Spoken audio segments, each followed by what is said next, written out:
عثمان شامی صاحب، آپ کی نظر میں جاتی عمرہ میں جو ملاقات ہوئی اس میں ایسی کوئی ڈسکشن نہیں ہوئی اور نواز شریف صاحب سے بالکل ریکویسٹ نہیں کی گئی کہ آپ مریم نواز صاحبہ کو سمجھائیں یا راضی کریں پیپلز پارٹی کے معاملے پر؟ یہ شہباز صاحب وہاں آج موجود تھے نا، تو شہباز صاحب اور مریم بی بی کے درمیان کہتے ہیں یہ بات ہوئی ہے، تو سلمان غنی صاحب نے تو تردید کی ہے، تو سلمان صاحب کی معلومات تو اس معاملے میں اس کو چیلنج نہیں کیا جا سکتا، لیکن اخبار میں خبر پڑھ کے مجھے لگا تھا کہ ہو سکتا ہے کہ شہباز صاحب نے کہا ہو اپنی بھتیجی سے کہ بھئی کیوں چچا کی حکومت کے پیچھے پڑی ہو تم، کیونکہ آج پیپلز پارٹی والے صبح سے یہ کہہ رہے ہیں کہ یہ دراصل جو خاندان کی لڑائی ہے یہ اس کا شاخسانہ ہے، اور وہ چاہتے ہیں کہ ہم کوئی ایسا کام کریں کہ ہم حکومت چھوڑ دیں یا کوئی وفاقی حکومت کو بلیک میل کریں اور جو چچا ہیں وہ تھوڑی مشکل میں آئیں تو مریم بی بی خوش ہوں گی۔ یہ ان کا الزام ہے جو پیپلز پارٹی والے۔ خبر کیا ہے آپ کے پاس؟ خبر نہیں، یہ تو کیا سرائیاں ہیں اب، کیونکہ آپ دیکھیں جس طرح یہ سب لوگ کنفیوزڈ ہیں، کسی کو یہ سمجھ نہیں آ رہی کہ اس موقع پہ یہ لڑائی کیوں چھڑ گئی ہے، کیونکہ آپ دیکھیں پیپلز پارٹی جو ہے وہ وقتاً فوقتاً ان کو کوئی نہ کوئی سپیس چاہیے نا تھوڑی سی پنجاب میں، تو وہ پنجاب حکومت کے اوپر تنقید کرتے رہتے ہیں، کبھی کسانوں کے مسئلے پہ، کبھی کسی معاملے پہ، جنوبی پنجاب کے معاملے تو جنوبی پنجاب کے، اب اس دفعہ انہوں نے سیلاب میں بھی وہی کیا، تو وہ تو اپنی روٹین کی ہلکی سی بانسری بجا رہے تھے، تو وہ انہوں نے بڑا اس کو مائنڈ کر لیا، پرسنل لے لیا اور بڑی زوردار جواب دیا گیا پنجاب حکومت کی طرف سے۔ تو اب اس بارے میں دو تین خیالات ہیں جو لوگ رکھتے ہیں۔ ایک تو یہ کہ لوگوں کا خیال ہے کہ اگر شاید انہوں نے یہ سوچا ہے کہ اگر آپس میں لڑیں گے تو شاید پی ٹی آئی ارریلیونٹ ہو جائے، کہ ان کا نام لوگ لینا بھول جائیں اور کہیں بھی یہی دونوں مین کریکٹر ہیں۔ دوسرا میرا اپنا ذاتی خیال یہ کہ پیپلز پارٹی آسان ٹارگٹ ہے، کیونکہ وہ کراچی اور سندھ میں جو حال ہے وہ، یا پرسیپشن تو کم از کم یہی ہے ہمارا ان کے بارے میں کہ وہاں کوئی بہت اچھے حالات نہیں ہیں، اور تو اس لیے جو نون لیگ ہے جب ان سے اپنی پرفارمنس کمپیئر کرتی ہے تو تھوڑی سی بہتر نظر آتی ہے۔ لیکن یہ معاملہ شروع تو پیپلز پارٹی کی طرف سے ہوا تھا نا، میں یہ کہہ رہا ہوں نا، وہ روٹین میں نا، کیونکہ وہ یہاں ایک ان کی کیونکہ اقتدار کا حصہ نہیں ہے، حکومت میں تو ہیں وفاق میں، لیکن پنجاب میں تو ان کے پاس کچھ نہیں ہے، تو وہ یہ سمجھتے ہیں ان کے لوگ، اور خاص طور پہ یہ وہ لوگ ہیں جو اقتدار میں نہیں ہیں ابھی، جو زیادہ جنہوں نے بیان بازی کی ہے، وہ یہ سمجھتے ہیں کہ ہماری سپیس ختم ہوگی، ایک تو ہمیں اقتدار بھی نہیں ملا پنجاب میں، دوسرا ہمیں سمجھا جاتا ہے کہ ہم حکومت کا حصہ ہیں تو ہم اپوزیشن کی سیاست بھی نہیں کر سکتے۔ تو میرا تو خیال ہے وہ بیچارے اپنی تھوڑی سی سپیس تلاش کر رہے تھے، تو یہاں پہ وہ پکڑے گئے ہیں۔ اب اس میں آپ دیکھیں دلچسپ بات جو ہے نا وہ یہ ہے کہ یہ کوئی خطرے کی بات نہیں ہے، وہ خطرے کی بات اس لیے نہیں ہے کیونکہ خان صاحب موجود ہیں، تو خان صاحب جو ہے وہ پیپلز پارٹی اور پی ٹی آئی کے اندر بائنڈنگ فورس ہیں، جب تک یہ تھریٹ موجود ہے عمران خان کا ان دونوں کی لڑائی نہیں ہو سکتی۔ یہ چاہے ایک دوسرے آپ ابھی بھی خان صاحب کو تھریٹ سمجھ رہے ہیں؟ بالکل تھریٹ، تو وہ ایک مقبول لیڈر ہیں، وہ آپ دیکھیں نا جس دن ان کو یہ سمجھنا بند ہو گئے نا کہ عمران خان اقتدار میں آ سکتا ہے، اس دن لڑائی ہو جائے گی پیپلز پارٹی اور نون لیگ کی اصل میں، ٹھیک ہے نا، جب تک یہ دن نہیں آتا تب تک یہ معاملہ ایسے ہی چلتا رہے گا اور یہ کوئی خطرہ نہیں ہے اس کو۔ اچھا دوسری بات یہ، میرا اپنا ذاتی مشورہ دونوں کو یہ ہے جو ایک دوسرے کے اوپر تنقید کر رہے ہیں، اپنی اپنی کارکردگی گنوا رہے ہیں، آپ دیکھیں پنجاب کی بھی حالت یہ ہے کہ آج بھی 2 کروڑ بچے اسکول سے باہر ہیں یہاں پہ، اور یہاں پہ جو اسموگ ہے، کل کا جو ایئر کوالٹی انڈیکس آیا ہے وہ کل لاہور دنیا کا آلودہ ترین شہر تھا کل کی تاریخ کا، اور ابھی وہ اسموگ آنی ہے، ٹھیک ہے نا۔ دوسری طرف آپ کراچی میں دیکھیں وہاں پہ ابھی ڈینگی حملہ آور ہے شدید طریقے سے، اور میرے خیال میں کل بھی کچھ اموات ہوئی ہیں اس سے، اور درجنوں کی تعداد میں مریض آ رہے ہیں۔ جناح اسپتال کی کل میں فوٹیج دیکھ رہا تھا ٹی وی کے اوپر، وہاں قطاریں لگی ہوئی، کوئی پوچھنے والا نہیں ہے، کراچی کا جو جناح اسپتال ہے۔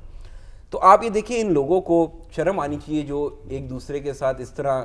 ایک دوسرے کے اوپر تنقید کر رہے ہیں، ان کی لڑائی کر رہے ہیں اور اکٹھے بیٹھے ہیں، حکومت میں اتحادی ہیں، تو ان کا پہلا فرض ان لوگوں کا یہ ہے کہ یہ جو مسائل ہیں جو ان کے لوگوں کے، ان کے حل کے لیے ادھر توجہ دیں، ان چیزوں میں اپنا وقت ضائع نہ کریں ایک دوسرے پہ تنقید کر کے۔ میں تو ابھی دیکھتا ہوں 2-3 دن سے تو ٹی وی پہ یہی چلتا رہتا ہے کہ انہوں نے کوئی بات کر دی پھر ان کا جواب چلتا رہتا ہے، تو اس سے بہتر یہ کہ جو اصل ایشوز ہیں جو کہ عوام نے جن کی جواب دہی ان سے لینی ہے ان کی طرف توجہ کریں۔ لیکن یہ تو بہت کانفیڈنٹلی ایک دوسرے کو چیلنج کر رہے ہیں اور دوسری طرف سے چیلنج قبول بھی کیا جا رہا کہ آپ دیکھیں جب آپ جاتے ہیں یہاں تھیٹر میں ڈرامہ دیکھنے جو ہے،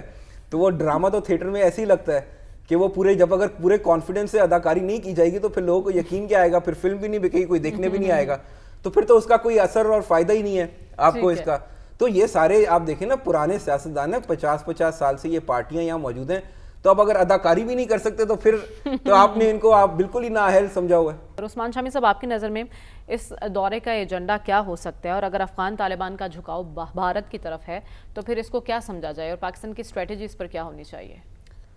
آپ دیکھیں اس میں پاکستان کے لیے جو تشویش کا پہلو ہے نا وہ یہ کہ جب امریکہ یہاں افغانستان میں موجود تھا اور جو انہوں نے ایک حکومت یہاں پر تشکیل دی تو کئی برس پاکستان کے اس حکومت کے ساتھ تعلقات جو ہے وہ کشیدہ رہے، اور اس کا بنیادی نقطہ یہ تھا کہ وہ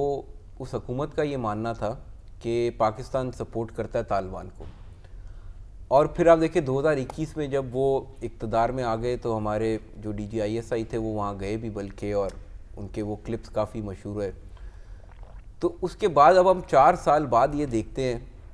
تو اب ہمیں یہ خطرہ ہے کہ کہیں طالبان جو ہیں وہ انڈیا کے ساتھ ان کی کوئی سیٹنگ نہ ہو جائے. تو یہ کتنی، اس کا مطلب یہ ہے کہ پچھلے 4 سال جو ہے وہ ہماری کم از کم پچھلے 4 سال ہماری پالیسی میں کوئی نہ کوئی تو ایسی خرابی رہی ہے، یا ہم ان چیزوں کو مینیج نہیں کر پائے کہ ہم طالبان کو اپنے ساتھ نہیں رکھ پائے، کہ اب ہم ان سے شکوے شکایات پیدا ہو رہے ہیں اور ہمیں شک ہو رہا ہے کہ وہ کہیں انڈیا کے ساتھ کوئی معاملہ نہ طے کر لیں. تو میرا ذاتی خیال لیکن یہ ہے کہ افغانستان، آپ دیکھیں افغان طالبان کو بھی دیکھیں کس حال میں وہ ملک ملا ہے. ایک تو جب 2001 میں بھی کوئی بہت اچھی کنڈیشن میں نہیں تھا، لیکن اس وقت وہاں پہ کوئی انفراسٹرکچر نہیں ہے. ان کی سب سے بڑی جو ریکوائرمنٹ ہے اس وقت وہ صحت کی سہولیات ہیں، اور اس کا وہ بار بار اظہار کرتے ہیں. ان کے ریٹ بھی تو دکھائی نہیں دے رہی نا، TTP کو کنٹرول نہیں کر پا رہے وہ. اچھا وہ اس کی طرف بھی میں آتا ہوں. تو پہلے تو آپ دیکھیں انفراسٹرکچر، صحت، تعلیم، یہ 3-4 چیزیں ہیں. پھر ان کے کچھ جو ریزروز تھے وہ بھی امریکہ نے ضبط کیے ہوئے ہیں. تو وہ تو آپ دیکھیں جو امریکہ جس کے ساتھ انہوں نے 20 سال جنگ لڑی ہے، ابھی انہوں نے ان کے قیدی بھی کچھ ریلیز کیے ہیں 2 ہفتے پہلے، اور کچھ برطانوی بھی ریلیز کیے ہیں، اور وہ بار بار طالبان یہ کہہ رہے ہیں کہ ہم امریکہ سے اور مغرب سے بات کرنا چاہتے ہیں. تو پہلی بات تو آپ یہ سمجھیں طالبان حکومت کا اور افغان طالبان کا مائنڈ سیٹ سمجھیں. وہ یہ چاہتے ہیں کہ اس وقت ان کو دنیا میں کوئی سپورٹ تو ملے نا، تاکہ وہ اپنے پیروں پہ کھڑے ہو سکیں. دنیا میں سپورٹ حاصل کرنے کے لیے ہمسایوں سے تو نہیں بگاڑی جا سکتی. نہیں میں یہ بتا رہا ہوں نا آپ کو، پہلے یہ ایک نقطہ تو یہ سمجھ لیں کہ وہ کیا چاہتے ہیں. دوسری بات یہ کہ جہاں تک TTP اور دوسرے گروپس کی بات ہے نا، تو صرف تحریک طالبان پاکستان جو ہے وہ ایک واحد گروپ نہیں ہے. وہاں پہ ISIS بھی موجود ہے، وہاں پہ بے تحاشا اور گروپس ہیں، طالبان کے اندر گروپس ہیں جو یہ افغان طالبان کے خلاف لگ رہے تھے. ابھی ہم نے کچھ 2 ہفتے پہلے ایک وہ کوئی مبینہ بھارتی جاسوس کی ایک سٹوری بھی چل رہی تھی کہ وہ افغان طالبان کے اندر جو گروپس ہیں ان کے ساتھ لگے ہوئے تھے. تو آپ یہ دیکھیں ان کے یہ بہت سارے مسائل ہیں. وہاں پہ کوئی چلتا ہوا نظام نہیں ہے، کوئی سٹیبل حکومت نہیں ہے. تو وہ ان کا یہ بات بھی نا، آپ دیکھیں جو سارے ممالک ہیں ابھی یہ انڈیا بھی وہاں پہ موجود ہوگا، Russia, China, India, Pakistan, Iran اور کچھ سینٹرل ایشین کنٹریز جو روس میں میٹنگ ہونی ہے. تو آپ دیکھیں یہ سارے جو اس خطے کے ملک ہیں ان کا ایک ہی موقف ہے، اور وہ یہ سمجھتے ہیں کہ افغانستان میں جو حالات ہیں وہ پورے خطے کے لیے خطرہ ہے. روس بھی اس کو خطرہ سمجھتا ہے اپنے لیے، اور چین بھی سمجھتا ہے. تو اس کا کوئی نہ کوئی حل جو ہے وہ نکلنا ہے، اور یہ سارے ممالک مل کے اس کا کوئی نہ کوئی حل نکالیں گے. اس میں بھارت کیا کر سکتا ہے؟ ٹھیک ہے نا، میں یہ کہہ رہا ہوں ہمیں بھارت کے ساتھ جو ہے وہ اتنا زیادہ خوفزدہ ہونے کی ضرورت نہیں ہے کہ وہ کوئی بھارت کے ساتھ کوئی معاملہ کر لیں گے. ہمیں افغان طالبان کو انگیج کرنا ہے، ان کو آپ تعلق قائم کرنے دیں بھارت کے ساتھ. ایک بات تو یہ کہ دوسرا یہ کہ اگر بہت زیادہ تعلق بڑھائیں گے تو آپ نے دیکھا جو ایران کے ساتھ جو معاملہ تھا، جب ایران کی اسرائیل سے جنگ ہوئی تو اس نے بھارت کا اصل روپ دیکھ لیا، اور پاکستان کے ساتھ معاملہ نارملائز ہو گیا. تو اسی طرح اگر افغانستان بھی کوئی کام تعلقات یا قریبی قربت بڑھانا چاہتا ہے بھارت سے، تو وہ ایک ان نیچرل ریلیشن شپ ہے. آپ اس کو بننے دیں، وہ واپس آ جائے گا. یعنی اگر ہم اپنا معاملہ صحیح رکھتے ہیں، ہم ان کو انگیج رکھتے ہیں، ہم ان کو ہاسٹائل نہ کریں. اور آپ دیکھیں ہمارے 40-45 سال کے تعلقات ہیں ان لوگوں کے ساتھ، تو اس کا ہمیں مان رکھنا چاہیے، ان کو پیار محبت سے چلانا چاہیے. اور جو خطے کے دوسرے ممالک ہیں ان کے ساتھ مل کے اب جیسے روس میں میٹنگ ہوئی گی جو اپنا موقف رکھنا چاہیے اور طالبان کو انگیج رکھنا چاہیے. آپ کہہ رہے ہیں انگیج رکھنے کی ضرورت ہے، لیکن آپ کہہ رہے ہیں ہمیں مان رکھنا چاہیے. اتنی دہائیوں سے ہم مان ہی رکھ رہے ہیں، تو اس کے نتیجے میں ہمیں کیا مل رہا ہے؟ اس پر اب ہمیں سوچنے کی ضرورت ہے.